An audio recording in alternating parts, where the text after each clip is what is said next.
Hey everybody, Brian Hunt here with you again for another video. In this one, we are going over the differences and why you might pick one of these cameras over the other camera. This is the FX9, FX6, and A7S III. Okay, so first off, I have chapters in this video. It's going to be a little bit of a longer video. So if you want to see these chapters, you can go down below. You can jump to those. First, we're going to talk about size. We're going to talk about codecs and media. Then we're going to talk about external recording. We're going to talk about color across these three cameras. We're going to talk about frame rates, dual ISO and ISO, gyro stabilization, built-in NDs or no built-in NDs, sound, power, timecode, and costs. And just a bit of a disclaimer, I am not getting paid by anybody to do this video. These are my own cameras. I own each one of these right now. And I wanted to do these tests and these comparisons for myself to see which is the better camera for different scenarios and for different work that I'm doing. And do I need to hold on to all three of these? So I thought it'd be good to do a video, shoot and talk about these different things and have that for you guys as a resource as well. So first off, we're going to talk about size. And right off the bat, this is a very easy and clear way to see a difference between these cameras. So if you look at here, this is the FX9. Oh, it is definitely the largest. I have a V-mount back on this, but this is definitely the largest of them all by a lot. And then the FX6, here it is, quite a bit smaller. And then you have the A7S III. This is with a little cage and top handle on it and a monitor, but this can be stripped down quite a bit. So size of a camera, does that matter? Do you care? What are the benefits of this? Well, it all depends on different scenarios, like I'm going to talk about a lot in this video. So where something like the A7S size-wise really stands out is, again, how small it is, but how powerful this camera is for the size. This is definitely the most powerful DSLR or mirrorless DSLR that I have ever used. And the amazing thing is that we're going to talk about the codecs later, but they all can shoot basically the same codecs to them and the same bit rates and color. So where this could be a huge benefit for me is, for one, this is mainly going to be my gimbal camera. So the camera I'm going to be using on my RS2, this will be my go-to one on that for majority of the time, probably as a B cam or a C cam when I'm working with these other ones. But just how light it is, how easy I can get it onto a gimbal. So maybe you're working somewhere and getting some footage where you don't have permission to do so. Maybe you're working on a documentary and you need to be discreet where you're filming. That's where something like this, took off the top handle, now it's super small. Now it just looks like I'm walking around with a DSLR. But it shoots basically just as good as the FX9. Definitely for scenarios like that where I want to be indoors somewhere, I want to get footage where people don't know that I'm using a camera that is equivalent of making some amazing broadcast quality images. For me, those are two big things. A small size for this to fit on a gimbal. For those kind of applications, sometimes when I'm working on documentary stuff where I want to be super small or not look like I'm actually filming something somewhere. And also for travel, this is what a lot of vloggers and travel people, or people that used to have travel careers before the pandemic, love this camera because of how small it is, how you can get into places, and people don't think you have some big production thing. Now, this opposite end of this is the FX9 for the huge size of this. And sometimes, and a lot of times actually, a bigger camera on a shoulder becomes easier to balance. And actually, this, if I'm doing handheld or kind of shoulder mounted work all day long over having even the FX6 where it's kind of, you can't really get on your shoulder, this is easier to do. This is more stable to do, and I can do this for a longer time. This is something I was accustomed of kind of shooting with. A lot of other people coming from ENG backgrounds, using beta cams and stuff years ago, this would be a style that you'd shoot. A lot of people like to build up their rig so they can go on the shoulder. So that is one of the benefits of having a bigger camera, is the weight and how you can balance this on your shoulder. Now, another thing that's kind of a funny thing, but it is a factor, is bigger cameras a lot of times impress clients. They don't know that these cameras can all shoot basically the same resolution, the same bit rates, make very, very close and similar images. A bigger camera does, in a lot of cases, impress clients. And that sometimes is a reason why we would bring out a bigger camera. It's sometimes why we take a smaller camera and kit it out with a whole bunch of stuff that you don't really need or you're not really using, but it's a way to... It makes you look cooler for the client. It makes them seem like they're getting a better value for what they're paying. There's some perception in that. So that is one of the things with the FX9, something to consider. With the FX6, one of the things I'm really loving about the size of this thing is it is capable. It does have all the features, most of the features as the FX9, and some extra features that we'll get into later, but I can fit this into one of my camera bags, into one of my backpacks really easily. I can just fold this up, I can take off the top monitor, and I can fit in there really easily. If it's a smaller bag and you need to fit it in, you can take off this top handle really, really easily. Take it off and put it back on. It's not the same with the FX9. Unless you're using a third-party top handle, it's not quick to take off and on. You need tools to do that. This you can do without tools. So size-wise, for me, I'm really loving the FX6 for a bunch of those activities or a bunch of the work that I'm doing where I need to have a camera that's really like a video camera, but I need to hike into a location, or I need to mountain bike into a location, or I need to snowboard into a location. Places where it might be harder, more cumbersome to get a big rig in like this. So next off, let's talk about codecs and media. So each one of these cameras can shoot 10-bit 422 color, and they all can do that in an all-intra compression. So the MXF wrapper they use on the FX9 is the same MXF wrapper that they use on the FX6. The A7S III uses a MPEG-4 wrapper, but you can still do these all in all-intra compression. Why I really like that, even though it takes up the most recording space on the A7S III, you don't have those other options like you do on the A7S III. This definitely is a camera where you have the most different codec options, but you can shoot the same codec basically across all three cameras. For us, we've been working this way with an FS7 for years before getting the FX9, and we've really found it works quickly.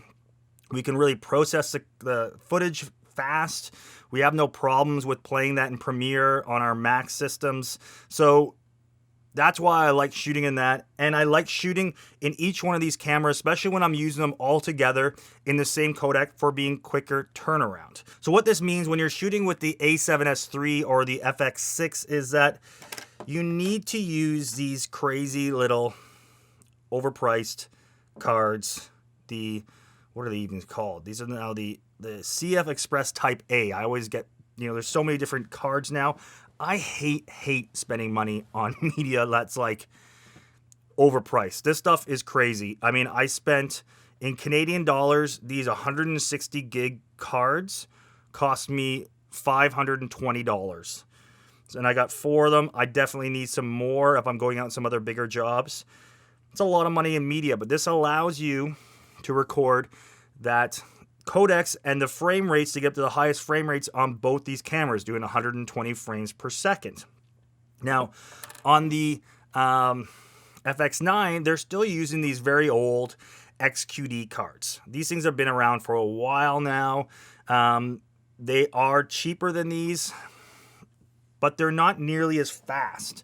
The write speeds on these are not nearly as fast, and that could be one of the reasons why you can do some higher frame rates and better frame rates on the FX6 than you can on the FX9. Could be about the media and how it records to the media. Now you do have the option also on the FX6 and the A7S III of going to SD cards, if you wanted to, you want to use the faster SD cards, V90s. There is still some limitations with these. I'll be using these sometimes. I have a few of these, but most of the times I'll be using these CF Express Type A cards, so I can just easily get all the flavors and all the different frame rates, and at the best compression, not the most compression, the easiest compression, the all intra compression for us using in our workflow. So now on to external recording. All these cameras can export or can send out of them through their either HDMI or their SDI on these two cameras a 16-bit linear raw video that can go to a recorder like the Atomos Ninja V to do ProRes RAW to that, or, which I don't have on one of these things, you need the Atomos Shogun 7 to record it through SDI onto the FX6 or the FX9. So all three of these cameras can do this. Now this is where it gets a little bit interesting as well with between these cameras. With the FX6 and the FX9, the FX6, you can go straight out of the SDI in the back. You can do export RAW out of it, go to ProRes RAW to a recorder, right with this little body like this, okay? With the FX9, to be able to do this, you can't do it with the body just by itself. You need the back that they sell that I got that I've actually never used. I have never used this back before because I have ended up not shooting ProRes RAW, and look at how big this thing. This thing is actually probably, I think it's like, it's almost as big as, it's almost as big as this body. Like it is as big as this body for the FX6. It's crazy. This has to go on the back of this camera for you to get RAW out of the FX9. It really sucks. It really sucks that you have to use this to get the RAW out, and really, this is the only advantage for this thing. I'm likely going to be trying to sell this shortly because I've had no use for it.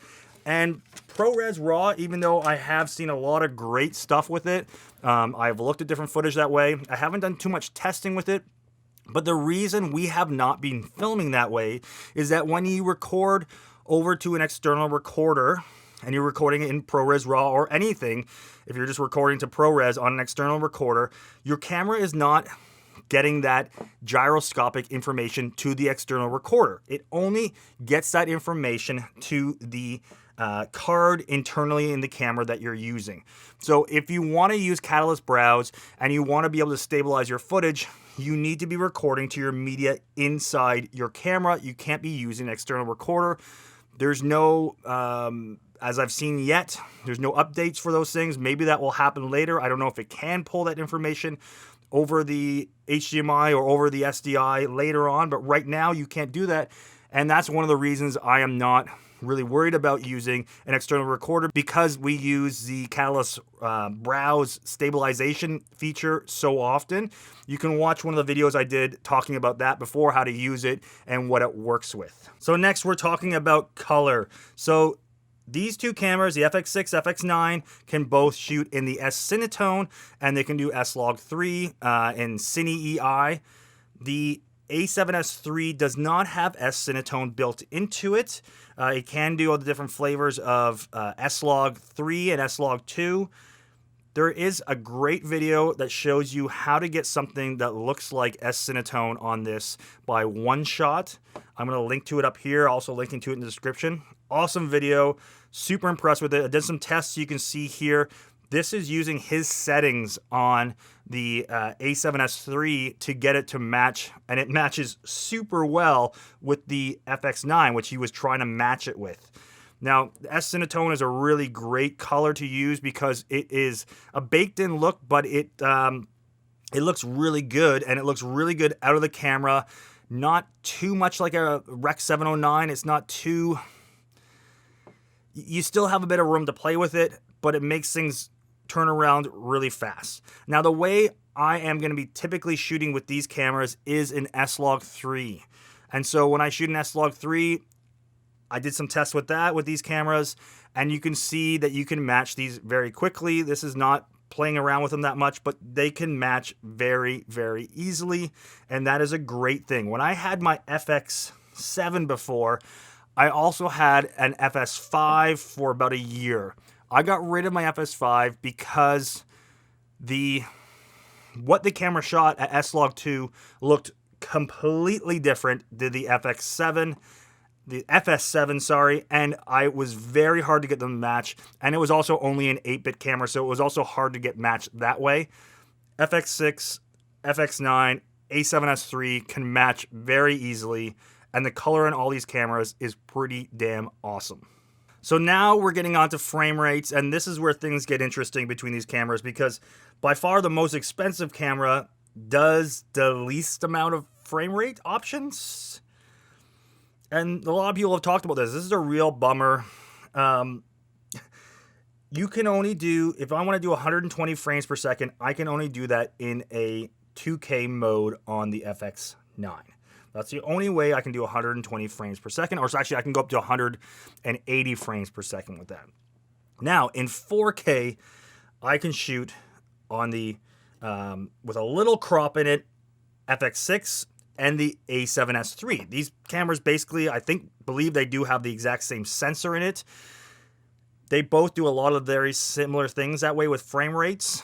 Now, where it becomes interesting is on the A7S III, you can do 120 frames per second natively, meaning you're not doing the S&Q mode, so you are recording audio.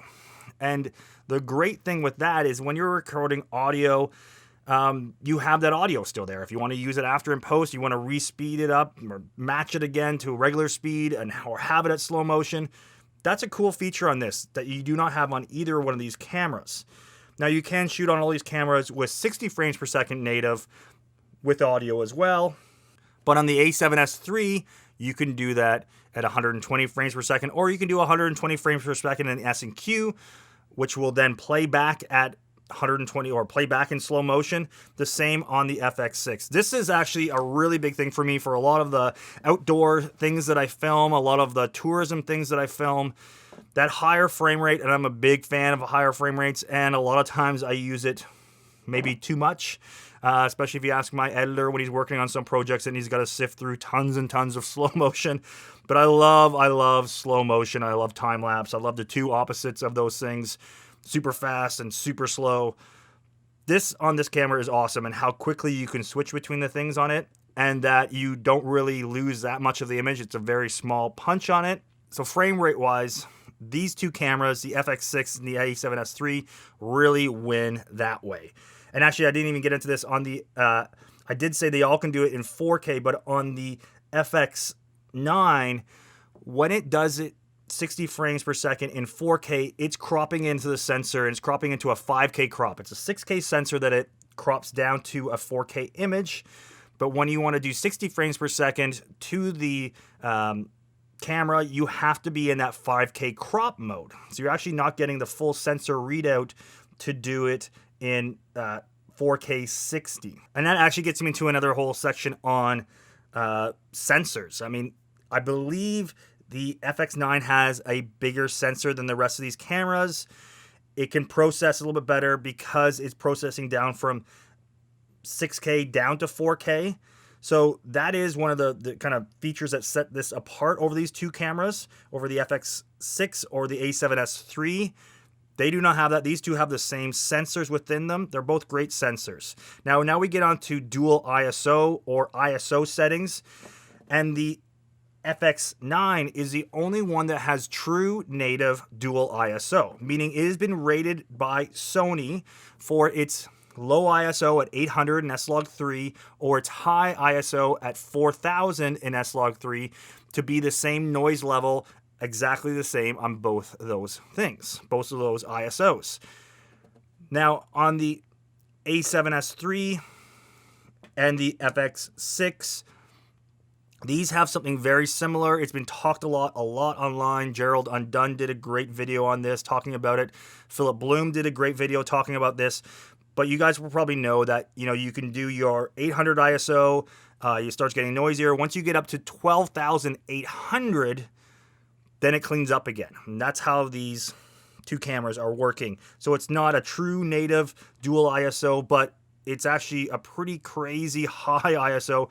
And for low light stuff, I mean, these cameras, especially the FX6, is amazing. Like, crazy. I mean, sometimes I would rather go up to 1200, 800 and put some NDs on to get in a low light situation than to be using, say, 3600 or 4000 ISO on this camera, because it's going to be cleaner to go that way.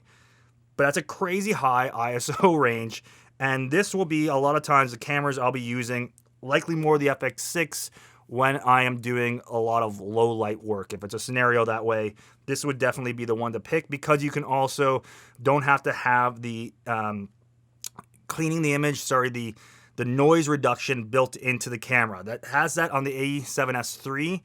You can choose to have that on or off on the FX6, which I have turned off, and then you can apply your own noise reduction in post after, which a lot of people, again, have talked about that feature on this camera. So these two cameras, again, in that scenario, in high ISOs, they win. For low light, they win. But I guess on a more technical thing, this is the only camera, the FX9, that has a true base or true dual ISO. So I touched on this a little bit earlier on, the gyro stabilization that all these cameras can record to their to the cards off the sensor. It's capturing the gyro stabilization. You can use that within Catalyst Browse. Again, I'm going to link to that video. It's linked to it in the description below, where I talk about how to use that. They all can do this. The the A7S III is the only one that can do in-body stabilization with its sensor, because there's no NDs and stuff built inside the camera. It can do that. That is a benefit. I'm not really using that often at all, because you can't have that on, and you can't have your stabilization on your lenses if you want to recording that information to your card, that gyro stabilization information to use within Catalyst Browse. Now, a very interesting thing that I just discovered: variable NDs. So I talk about in the other video about the Catalyst Browse, and that on the FX9, when you have your variable ND on, not your hard NDs, but you're using the variable ND, you do not get any of the information to the sensor to use in Catalyst Browse. It doesn't record that gyro stabilization information. But tests I just did today, it does do that on the FX6. I don't know why. I don't know why there's difference between the two. Maybe it's a firmware thing they can do for this, but that is a great, great feature, because, again, I've been using the Catalyst Browse stabilization so often. The variable ND is awesome, but I had been not using it because I wanted to make sure I was recording that information. Knowing that I can use that on the FX6 is making this a pretty big winner for that. Now, another thing across all three of these cameras, when you're doing S&Q mode, so when you're going to S&Q mode for this camera, this camera, this camera, you cannot get any of that gyro stabilization information. If you're shooting 60 frames per second natively to all these cameras, you can get it. And if you're shooting 100 frames per second natively on this one, you also do not get that gyro information saved to the camera, saved to the card to be able to use it. So you need to be shooting in 60 frames per second or lower to get the gyro stabilization information. And again, more information about how to set up your cameras to shoot that way is in the other video that I did. So as we just talked about ND filters and variable ND filters, these two, the FX6, the FX9, are the only ones that have built-in variable NDs or NDs built in at all. And that is a big deal for me. And that's one of the reasons why I love this camera and would use this camera over the A7S III a lot of times, because of how convenient it is to have a built-in ND filters. I come from the broadcast world from before, where I've always been working with cameras with ND filters built in. I really do not and struggle when I have to use a variable ND on the front or put hard NDs in the front of a camera. It just feels like it really slows me down. So I love having NDs built into a camera, and the variable ND is amazing. People have talked about it. It really is amazing. And now knowing that I can use in the FX6 the variable ND and still get that Catalyst Browse, that gyroscopic information recorded to the card, is a big, big deal. So for me, again, this camera is kind of winning on that sense, on using the variable ND, having NDs, and all the things I can get with that. Okay, so now we're going to get on to sound and the sound options. and different things you can do to record on both these cameras. You have seen in a video I've done before on how I can have the extension or things you can put on here to put the audio on this camera. You can see on my camera when I talk about my build when I'm using handheld for my A7S III. So there is a way to get XLRs and things that way, multiple tracks of audio onto your A7S III, but this one probably does have the most limitations to one little thing. Even if you have that off, you still have the ability to plug in a microphone onto here, or plug in a lapel. Even if I'm running on a gimbal, I can do that.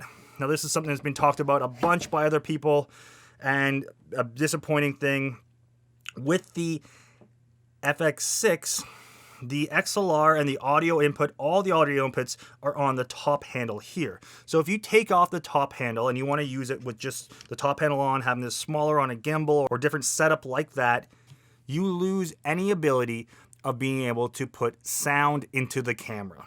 Okay, you can't put another little mic into it. It does have a little mic on the side of the camera here, so you'll still record sound for a guide track. I'm not too concerned about this myself. I likely won't be using the camera that way. But what a lot of people aren't talking about on this camera that you can still do when the audio is all off this and the top handle is off this thing is that you still have timecode in and you have timecode out. But you have timecode in, so you could be using a technical sync, getting timecode from your sound recorders from another camera, and you could be having that going into the camera even on a gimbal. So if you needed to have more professional sound going back to your camera, or when you're syncing that in post, there's still a way to easily sync that up, or easier sync it up in post when you're using the FX6. You can do timecode to the A7S III, but you would be doing that over the audio thing with the technical sync. So they both have options that way. That is a bit of a disappointing thing with this, but you do have the smart hot shield here where you can put that wireless transmitters onto it from Sony to control them that way, to have another channel. You can also use the attachment from Sony that I use on this camera. You can put that on here and get 4 XLR tracks of audio and control onto the camera. And the same thing with the FX9. The difference with the FX9 is that if you take the top handle off, your XLR, your 2 XLRs are built into the side of the camera, and you have those there. So you can use this without the top handle on. People have talked about this a lot. It's not a huge deal for me because I typically won't be using this camera that way. So yep, they all can do audio. They all can get audio in, and they all, if you're using the attachment with this one, can have XLR audio input as well. So next up is power and power consumption. I don't know the technical levels of, or technical time that these things and the amount of current that these cameras pull, but the FX6, the FX9, all use, this is a third-party one, these type of batteries that fit for Sony. I use typically on the back of my FX9 a V-mount to power different things. It also helps me with balancing it on my shoulder. On my FX6, I'll typically be using it like this, where I'll be plugging in the D-tap out of this to power my monitor that I'm using on camera. And from what I've used for the last almost month with this camera, is battery usage with this is really, really good. It lasts for a long time. The Sony is using that, or sorry, the A7S III is using that newer kind of battery that came out a few years ago. I think with the A7R Mark III or Mark IV, a bigger one. I am pretty happy with the consumption for battery with this too. It doesn't consume a ton of battery. It can run for a decent amount of time. Batteries are not a crazy cost, and I have a bunch of them already. So all these cameras, power-wise, are easy that way. These 2 cameras come with power supplies that you can plug them into the wall. You'd have to get a third-party thing where you need to be able to do that, put a dummy battery in to use the A7S III like that. So if you want to do a scenario, if you're doing a live stream, if you're doing longer interview setups or studio setups, this is great to have with these 2 cameras that you can plug them DC straight in, and you don't have to worry about batteries at all. Great option with these 2. Otherwise, they are all great power-wise. Now, we touched on this a little bit before as well, but I'm going to now talk about timecode All these two cameras, sorry, the FX6, the FX9, both can have timecode in and out on the body itself. You do not have that option on the A7S III, but as I was saying before, you can use a technical sync to go over the audio channel and be getting a timecode to use timecode sync that way with this camera. But the FX6, FX9 are the only ones that have timecode built into them. It's a great thing to have timecode, especially when you're using multiple cameras. If you're not working that way, maybe it's not a big concern to you, but in scenarios and documentary work that I've done before, having to sync a ton of cameras or even 2 or more cameras after where you're doing long rolls and a lot of shooting during a day, timecode and syncing cameras with timecode can be a lifesaver. So now we're getting on to one of my last points on comparing these 3 cameras, and that is price. And how this is one of the big differences between these cameras. The A7S III body is $3,500 US dollars. Approximately, as of kind of right now, that's what I've seen. That's what this is priced at in US dollars. That's without this cage and other things on it, but that's just the body. You know, for another $1,000 or so, you can get some other stuff to go onto it. The FX6 is $6,000 for the body, but that body comes with the top handle and your monitor here. No OVF. That's another thing I haven't talked about in these cameras. The FX9, sorry, is the only one that has an EVF or a loop here that you can use. This one you could probably put something on similar to that, but you actually have an EVF sort of built to it. It's not external as well as it, so I don't know. It's not really, I'm kind of contradicting myself. It's basically the same as this. I'm just put a loop on there, or it comes with a loop. This one does not come with a way to put your eye onto it. So, and the A7S III, I've lied to you guys here. This is actually one of the most important features of this camera. Not most important features, and a very important feature of this camera. It's something that I don't use that often at all, because as I said, I'm using this in the gimbal a lot, but its EVF on this thing is amazing. So if you are using it in a very small rig and you want to have it up to your eye, or you're using it, you know, in a scenario, again, like you are shooting somewhere where maybe you don't have permission to shoot, or you don't want to look like you're shooting video, this EVF works amazing. You don't need to have a monitor on top. You can be shooting like this. Really, really good. A7S III probably wins EVF-wise. Yeah, I think so. So, sorry, going back to costs now. It jumped off there as another little topic there, but going back to costs, this is $6,000 for the US for the A7S III, or sorry, 6,000. So it's 6,000 US for the FX6. The FX9 is 11,000 US. Almost double the amount for these two cameras. And you can do RAW out of the FX6 with just the body that you cannot do with the FX9. You need that crazy giant back for that. That is another 2,500 US. Okay, so to be able to do the same kind of features as the FX6, you need to be spending, you know, 13,500 over 6,000. So double the price to get the FX9 working the same as the FX6. That's a big deal. I mean, you could sell this camera, or you could have almost have two of these for the price of one of these. Now, with that also said, you can also almost have two of the A7S IIIs for the price of one FX6. And then you get into media costs. Yes, the CF Express Type A cards are very expensive. You know, I paid, you know, over $2,040 or something, $2,080 Canadian for 4 of these cards. XQD cards are cheaper.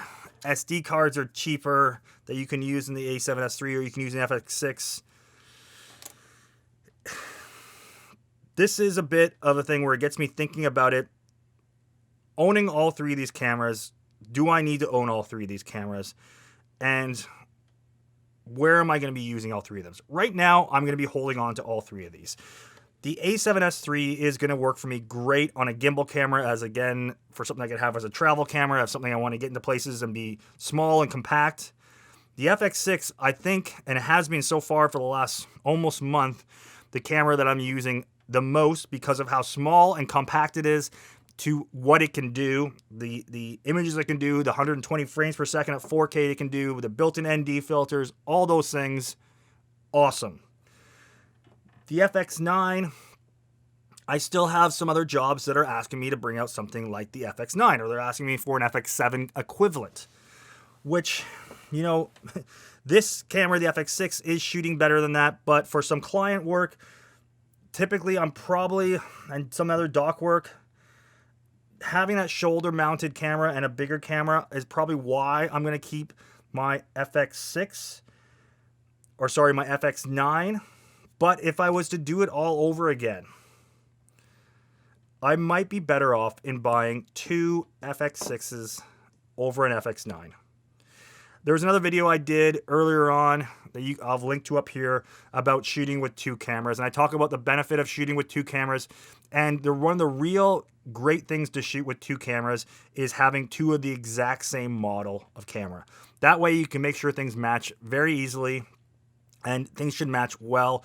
I do have the ability of using a second FX9. That's what I'm shooting on right now. It's a good friend of mine. We do a lot of work together, and we have two FX9s together that we can use as multiple cameras on shoots. But really, if I was going out myself and just doing things, I would probably just buy two FX6s over an FX9 and have that as my two cameras. And maybe I have one of those just on a gimbal over the A7S III. That might be an option. That might be something I might change later down the road. I'll see what I get asked for when I'm going out for jobs. But when I'm doing my own work, my own jobs, then when some of the clients don't really know what I'm shooting on or don't really care what I'm shooting on, they just want to see the final video, the final product. They take my word for it. They let me handle that stuff. I'll be using the FX6 more and more.